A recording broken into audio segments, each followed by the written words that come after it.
1960년대 국내 정세. 우리는 왜 혁명을 일으키지 않을 수 없었는가? 또 국민은 왜 이 혁명을 지지하였는가? 우리는 이 점에 대하여 그 논리적 근거를 분명히 하여둘 필요가 있다. 본시 혁명은 그것이 아무리 좋고 훌륭한 것이라 하더라도 얼마간의 반대 세력은 을에 따르기 마련이다. 더구나 구정치인에 의한 정치 활동을 전면적으로 해제한 이후 상당수의 그들이 혁명의 필연성을 부정 내지 비난함으로써 국민의 판단을 오독해 하고 또한 현실에 대한 불만을 과장 선동함으로써 최대한의 반사적인 자가 이득에 급급하고 있다. 일이 국가와 민족의 운명에 관계되는 이상 우리는 이러한 일들을 감상적인 한 인간의 과거사처럼 간단히 건망증의 피 안에 묻어 버릴 수는 없다. 과거가 없이 현재가 없고 현재가 없는 곳이 미래가 없는 것처럼 원인 없는 곳에 결과가 있을 수 없는 것이다. 4.19의 학생의거 그리고 5.16의 군사혁명은 해방 이후 16년간의 정치가 결정적으로 파탄되었음을 말한다. 이 두 차례의 혁명을 학생이 일으키고 군대가 성공하게 한 것은 본질적으로 정치와 무관하여야 할 이들의 특수사회 이외에는 혁명으로서 국가와 민족을 구할 만한 용기와 정열 그리고 힘이 없었기 때문이다. 무슨 까닭으로 학생은 연학을 잠시 쉬고 군인은 국토 방위의 임무를 뒤로하고 혁명의 대열에 참가하지 않을 수 없었던가? 그것은 혁명 2년이 지난 오늘날 이 시각에 와서 새삼 강조할 겨를조차 없이 혁명이 없었던들 정작 나라는 망하였을 것이고 도인은 지금쯤 찾아볼 길조차 없었을 것이기 때문이다. 호언장담하는 정객에 구국의 기적을 바란다는 것은 이미 너무나 때가 늦었고 지칠 대로 지친 민간사회에 이를 기대하기에는 사실 무리가 아닐 수 없었다. 도대체 그토록 절망적이고 절박한 상황이란 어떤 것이었던가? 이하 본인이 혁명 당시 뼈저리게 느꼈던 몇 가지 단상을 회고하여 국민 제위의 판단에 잡고자 한다. 무릇 인간 생활에 있어 경제는 정치나 문화에 앞서는 것이다. 이렇게 볼 때 우리 한국 민족의 경제적 사정은 더욱 절실한 바가 있다. 멀리는 이조대의 자체적 빈곤과 일제정시의 혹독한 식민지적인 수탈, 가까이로는 해방 후 국토 분단에서 초래된 자원의 불균형과 1950년대의 6.25 동란 등으로 민족 경제는 완전히 회신화된 데다가 국가의 재화마저 일실의 운명에 당면하였다. 경제적으로 자립자력이 없는 한 인간은 끝내 남을 의지하지 않으면 안 되듯 이에 자립 없이 한 민족이나 국가의 온전을 기대하기란 문자 그대로 연목구억격이 아니겠는가. 과연 우리의 경제 실정은 어떠하였을까? 통계로 살펴보면 이렇다. 해마다 수많은 국민들은 굶주림과 싸우지 않으면 안 되었다. 사람이 먹고 산다는 것은 하등사치도 아니고 지나친 욕심도 아니다. 지극히 좁은 개념하에서 보장되어야 할 최극소의 권리에 불과하다. 이것이 문제된다니 참으로 우리들의 생활은 생존의 연장 이외 하등생의 목적이 없다는 결론이 나온다. 물론 이것은 어제 그제에 비롯된 것은 아니다. 우리의 선조들은 이렇게 억울한 한평생을 살다 가셨다. 그러나 이 같은 비극의 역사에 매듭을 지을 때가 왔다. 다시는 우리의 착하고 귀한 자손들에게만은 그와 같은 운명적 유전을 물려줄 수는 없는 것이 아니겠는가. 그러나 우리의 과거는 너무나 사명감을 저버렸다. 국가의 기간 산업인 공업 수준은 말이 아니었고 농촌은 농촌대로 그 피폐상이 목불 인견의 참상에 이르렀고 도시에 넘치는 지식층의 실업군은 너무도 딱하였다. 이상의 사실은 무슨 연유에서 비롯되었는가? 두말할 것도 없이 가난에서 온 것이다. 나라가 가난하였기 때문이다.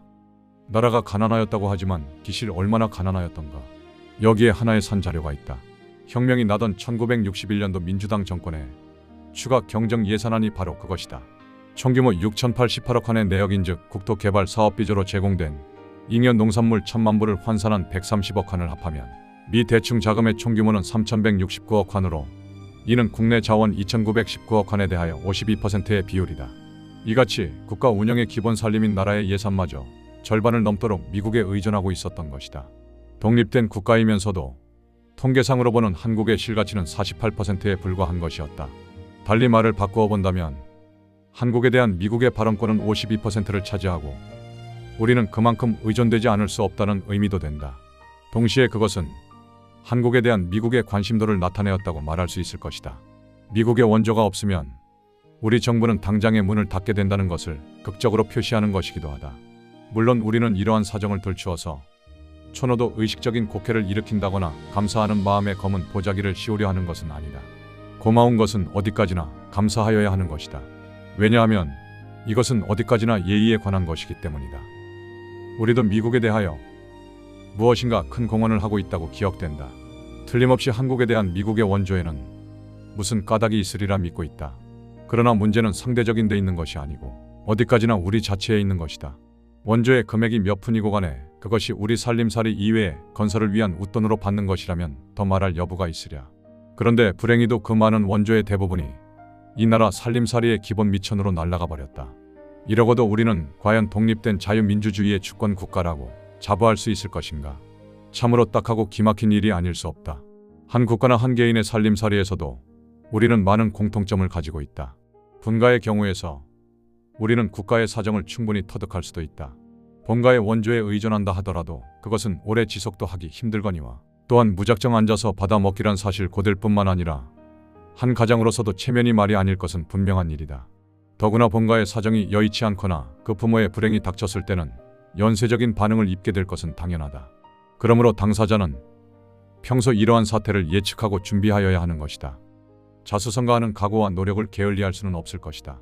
이렇지 않고 어찌 장래를 관망하여 나갈 것인가. 항차 남남끼리의 경우는 참으로 민망하고 딱하다. 어떤 사람을 위하여 무슨 일을 하여 주었다거나 또는 하고 있다는 것 하나만의 일로서 자신의 생활 능력 부족을 말하며 그 생활비의 절반 또는 그 이상을 10년이고 20년을 신세진다고 가정만이라도 하여 보라. 실로 아찔한 결론은 명약관화하다 할 것이 아니겠는가. 우리가 나라의 살림을 이 지경으로 끌고 온 지가 어언 20년을 내다보게 되었다. 한 세대가 지나간 것이다. 언제까지나 이러고만 앉아서 지낼 것인가. 별단의 결의와 용기 없이 무감각하게 방관만 하고 있을 것인가. 내일이라도 미국의 원조나 관심이 끊어진다면 우리는 무슨 대비를 강구할 것인가.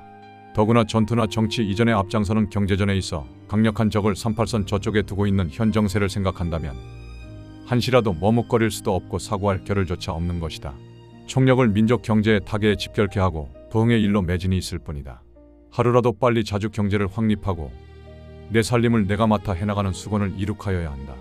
1961년 5월 이전 본인으로 하여금 혁명을 거삭해 할 직접적인 주요 목표가 바로 이것이었다. 저주. 그것은 오직 자주 경제 이외에 잡을 그물이 없는 것이다.